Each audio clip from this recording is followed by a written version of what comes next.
Assalamualaikum warahmatullahi wabarakatuh. Apa kabarnya hari ini anak-anak? Semoga tetap sehat dan semangat belajar.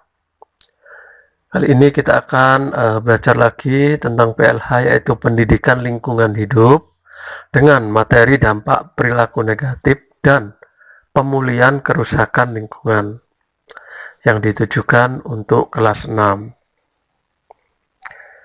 Sebelum kita belajar, mari kita berdoa dulu supaya nanti dimudahkan oleh Allah dan diberi ilmu yang bermanfaat. Amin.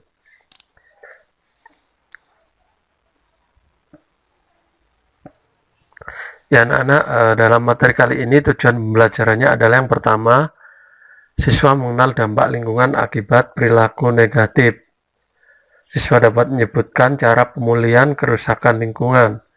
Dan yang ketiga, siswa dapat menjelaskan manfaat pemulihan kerusakan lingkungan. Yang pertama, dampak perilaku negatif. Perilaku negatif adalah perilaku yang tidak baik. Perilaku negatif dapat menimbulkan akibat buruk. Kalau manusia berperilaku negatif pada lingkungan, maka akan berakibat pada kerusakan lingkungan. Berikut ini adalah contoh atau foto kebakaran hutan. Ini adalah gambar kebakaran hutan.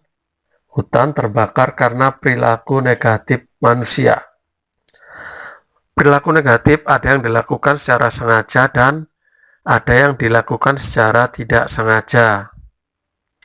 Contoh perilaku negatif yang dilakukan secara sengaja adalah pembakaran hutan yang dilakukan dengan tujuan untuk membuka lahan pertanian dan perkebunan.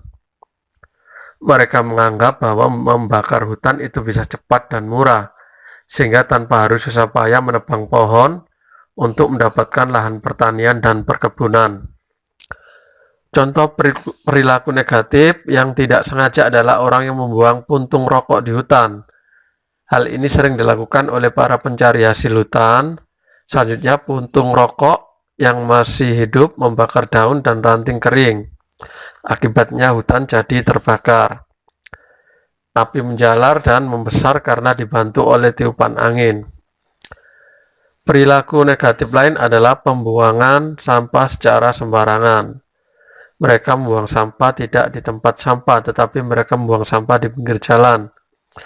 Akibatnya sampah tertumpuk menggunung di pinggir jalan. Yang B, kita akan belajar tentang pemulihan lingkungan dan penghijauan. Keadaan lingkungan hidup tidak boleh mengalami kerusakan. Setiap kerusakan lingkungan harus segera ditanggulangi. Sebagai contoh adalah kebakaran hutan. Setiap orang harus membantu memadamkan kebakaran hutan, sehingga pekerjaan sulit dapat diselesaikan dengan mudah. Lihat gambar di bawah ini, anak-anak sampai orang dewasa, mereka bergotong royong memadamkan api yang membakar hutan. Hal itu bertujuan agar kebakaran tidak sampai meluas. Berikut ini adalah contoh foto pemadaman akibat pemadaman api kebakaran hutan. Kemudian, bagaimana cara mengatasi kebakaran hutan? Kebakaran hutan tidak cukup diatasi dengan memadamkan api. Upaya mengatasi kebakaran bukan sekedar memadamkan api, tetapi memulihkan kondisi lingkungan tampak lebih penting agar kondisi lingkungan bisa pulih seperti sedia kala. Karena lingkungan yang rusak itu sangat berbahaya karena dapat mengancam kehidupan manusia. Lingkungan rusak harus segera diperbaiki. Salah satu cara perbaikan yang dilakukan dengan penghijauan. Lihatlah di sini adalah contoh anak-anak SD yang akan melakukan penghijauan. Mereka membawa bibit dari sekolahnya. Bibit dibawa ke lahan gundul. Mereka kemudian menanam beramai-ramai. Ini adalah foto anak SD sedang membawa bibit tumbuhan untuk penghijauan. Setelah bibit disiapkan, selanjutnya mereka menanam di lahan bersama dengan bapak guru. Mereka menanam pohon buah-buahan, yaitu pohon mangga dan rambutan. Penghijauan juga dapat dilakukan jauh di luar lingkungan sekolah. Gambar di bawah adalah kegiatan anak siswa SD yang melakukan Gambar di bawah adalah kegiatan anak siswa SD yang melakukan penghijauan di lahan hutan yang gundul. Berikut ini adalah foto-fotonya, yaitu penanaman hutan kembali pada hutan yang telah gundul. Kemudian penghijauan juga dapat dilakukan di daerah pantai. Mengapa pantai perlu penghijauan? Karena pantai memiliki hutan bakau yang seringkali dirusak oleh manusia. Padahal hutan bakau itu penting bagi pantai karena berfungsi sebagai pelindung pantai dan tempat hidup, mencari makan, dan berkembang biak binatang pantai. Berikut ini adalah contoh foto siswa melakukan penghijauan pantai dengan tanaman bakau. Kemudian kita akan belajar manfaat pemulihan kerusakan lingkungan. Salah satu upaya pemulihan kerusakan lingkungan adalah kegiatan penghijauan.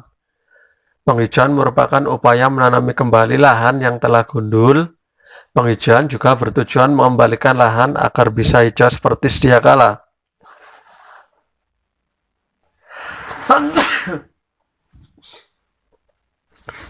Lahan dipenuhi dengan tumbuhan sehingga menghasilkan udara yang segar. Mengapa perlu dilakukan penghijauan? Karena lahan yang gundul membahayakan manusia. Lihatlah gambar bukit di bawah ini. Gambar bukit yang tanamannya telah habis ditebangi. Bayangkan kalau ada hujan yang akan terjadi. Air hujan akan mengerosi lapisan tanah, bahkan dapat melongsorkan tanah ke lereng bawah. Jika hal itu terjadi, tentu akan timbul sebuah bencana. Untuk itu, pada lahan gundul harus dilakukan penghijauan. Penghijauan mempunyai banyak manfaat, antara lain yang pertama, penghijauan dapat mengurangi erosi. Kemudian penghijauan dapat mencegah banjir. Penghijauan dapat menambah resapan air. Penghijauan dapat meningkatkan kesegaran udara. Berikut adalah contoh tanah longsor pada tebing gundul. Lahan gundul adalah lahan yang telah rusak, memiliki ciri-ciri tanahnya tidak ditumbuhi tanaman, tanahnya tipis, tanahnya mudah tererosi, tanahnya mudah longsor. Kemudian rangkuman dari beberapa materi tersebut adalah sebagian manusia suka berperilaku negatif. Perilaku negatif ada yang dilakukan sengaja dan tidak disengaja. Perilaku negatif dapat membahayakan lingkungan hidup karena sering menimbulkan kerusakan lingkungan hidup. Contoh masalah lingkungan hidup adalah penggundulan hutan, kebakaran hutan, pencemaran sungai, pencemaran udara, dan masih banyak lagi.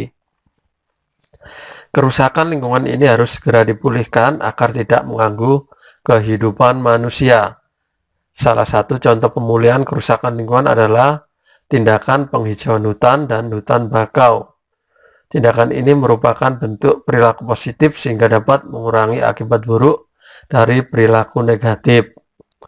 Perilaku positif yang berhasil akan dapat membalikan keadaan lingkungan seperti sedia kala. Ya anak-anak, sampai di sini dulu pembelajaran kita kali ini. Semoga bermanfaat untuk kalian semua. Sampai jumpa pada pertemuan berikutnya. Terima kasih. Wassalamualaikum warahmatullahi wabarakatuh.